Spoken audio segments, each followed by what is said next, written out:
বিদ্যাসাগর বিশ্ববিদ্যালয়ের ষষ্ঠ সেমিস্টার পরীক্ষায় ইতিহাস পরীক্ষার প্রশ্নে বিপ্লবীদের সন্ত্রাসবাদী আখ্যায়িত করার তীব্র প্রতিবাদ জানালো বেলদার শহীদ ক্ষুদিরাম বসুর আত্মোৎসর্গের শতবর্ষ উদযাপন কমিটি।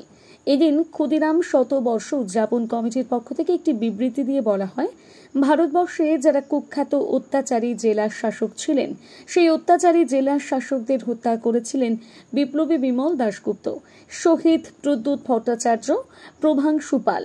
তারা হত্যা করেছিলেন কুখ্যাত অত্যাচারী ডগলাস বার্জ এবং পেডিকে। ভারতবর্ষের স্বাধীনতার ৭৫ বছর পরে স্বাধীনতা আন্দোলনে স্মৃতি বিজড়িত মেদিনীপুর জেলার ৩ কৃতির সন্তানকে বিদ্যাসাগর বিশ্ববিদ্যালয় প্রশ্নপত্রে সন্ত্রাসবাদী আখ্যা দিয়েছেন। আমরা এর তীব্র প্রতিবাদ জানাচ্ছি। আমরা দাবি করছি বিদ্যাসাগর বিশ্ববিদ্যালয়কে জনসমক্ষে এর জন্য ক্ষমা চাইতে হবে।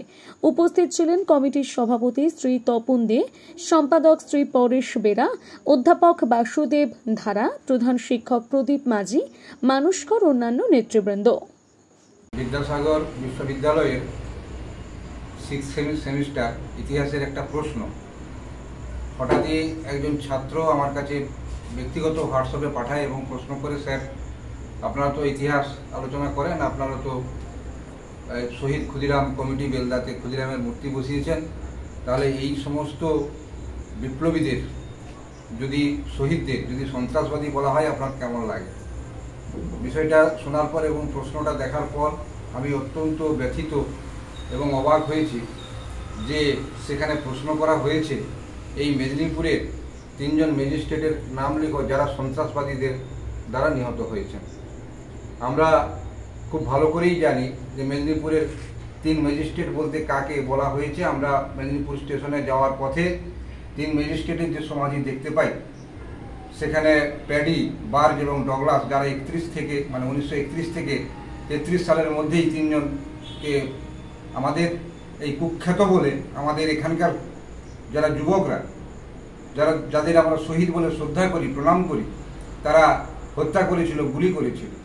বিমল দাশগুপ্ত যিনি প্যাডিকে হত্যা করেছিলেন, সেই বিমল দাশগুপ্ত তিনি তো পরে তিনি বেঁচে গিয়েছিলেন এবং দীর্ঘদিন পর্যন্ত আমরা দেখেছি মেদিনীপুর কলেজের সামনে তিনি চায়ের দোকান করে চা বিক্রি করেছেন।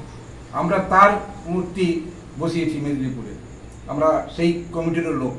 তাহলে তারা কি সন্ত্রাসবাদী? আজকে সবঙ্গের অনাথ বন্ধু পাঁজা, যাকে সেখানে দেবতার মতো জ্ঞান করা হয়, তিনি কি সন্ত্রাসবাদী? প্রদ্যুৎ ভট্টাচার্য তিনি কি সন্ত্রাসবাদী? তাহলে এই প্রশ্নটা যখন আজকে উঠছে, আমরা এর তীব্র শহীদ ক্ষুদিরাম বসুর আত্মোৎসর্গ শতবর্ষ উদযাপন কমিটির পক্ষ থেকে আমরা এই তীব্র প্রতিবাদ জানাচ্ছি যে আমরা যাদের শহীদের মর্যাদা দিই, আমরা যাদের প্রণাম করি, আমরা যাদের স্যালুট জানাই, তাদের এভাবে সন্ত্রাসবাদীতে আখ্যায়িত করা যায় না। এটা সম্পূর্ণ উদ্দেশ্য প্রণোদিত।